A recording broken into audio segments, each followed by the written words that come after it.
Everything we've said in the previous videos is all well and good, but perhaps you're wondering if any of what we've discussed so far applies to you personally. Specifically, if your objective is to lose weight, then what use is the bench press, or any of Joe Weider's other principles for triggering mass muscle growth? Well, actually everything. If you want to lose weight, then one of the very best things you can do is to train with weights. Not only does this burn a lot of calories and carbs in its own right, but it will also help to change your metabolism and to help you burn even more fat as you're resting. This is simply because it takes a certain amount of energy for the body just to maintain muscle. The more muscular you are, the more fat you burn as you walk around and even as you sleep. What's more, muscle helps you appear more toned and athletic, and this is a big factor for a lot of people, and it's often more important than weight loss. So let's say, for example, that you have excess cellulite around your legs. Should you burn calories or tone muscle? Well, the answer is tone muscle, which will be far more effective at removing the appearance of the cellulite and helping you look leaner. A lot of women shy away from resistance training because they think it's going to make them suddenly appear muscular and manly. Even some guys will shy away from it because they don't want to look too big. But in reality, it's actually very hard to get to the point that a lot of people think of as too big. No one accidentally ended up looking like Arnold Schwarzenegger. It takes a lot of hard work to build that much muscle. And as for women, lifting weights is one of the best ways to get a toned, feminine physique. Just try searching women who lift in Google to see what I mean. In order to bring about these impressive weight loss changes, you need to do more compound exercises in particular. And these are the ones that utilize the entire body. So those body weight moves and also things like the kettlebell swing. The kettlebell swing will use the shoulders, the legs, the core, the back, and a whole lot more. And that makes it an incredible tool for burning calories and building muscle. But what the kettlebell swing also is an example of cardiovascular training. The fact that you're swinging a kettlebell means you're maintaining a high and consistent level of exertion.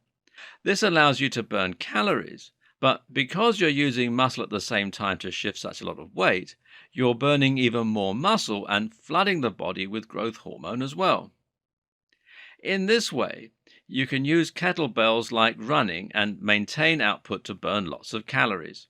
The difference? Well, A, you're working harder because there's weight involved. B, this also prevents the body from catabolizing the muscle. And C, you'll be able to do it from the comfort of your own home. Perform 200 kettlebell swings and you'll burn a lot while at the same time building up a lot of strength. This is especially true if you accomplish it using a drop set so that you can start with a hard weight. Another way that you can take this even further is to use a kettlebell as part of an HIIT program.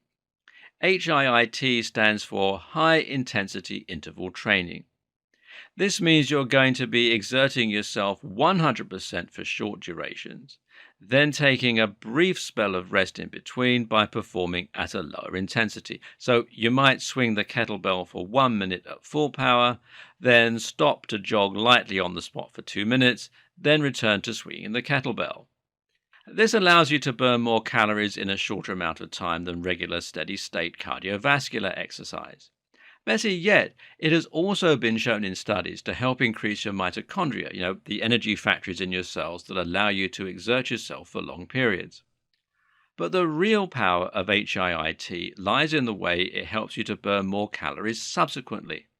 That's because going at 100% exertion, and that's 90% plus of your max heart rate, causes the body to work faster than it can get energy from your fat stores.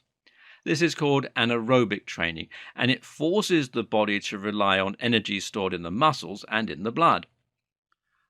When it does this, that then means that when you perform the slower exercise in between, you only have the fat stores to draw on.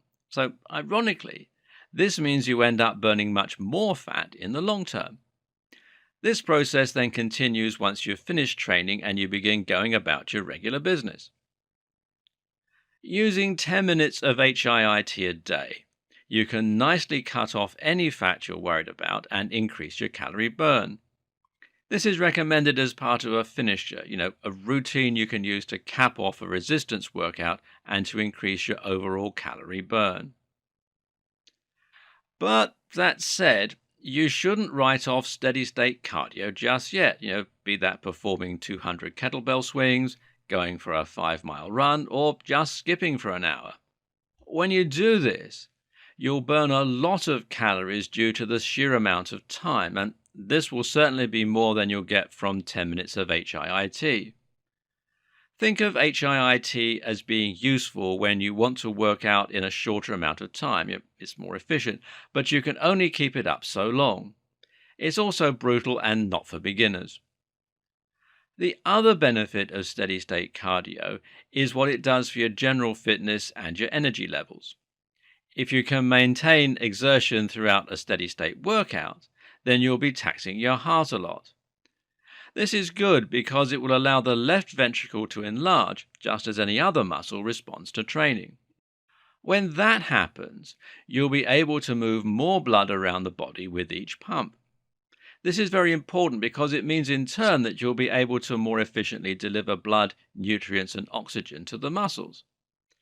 It also means that when you're not training, your resting heart rate will be lower. This can actually benefit hypertrophy when you're resting, and it will help you to sleep far more efficiently so that you wake up feeling more rested and better able to tackle the day ahead, workout and all. Just running 5 miles a week is more than enough to see your resting heart rate and your VO2 max improve.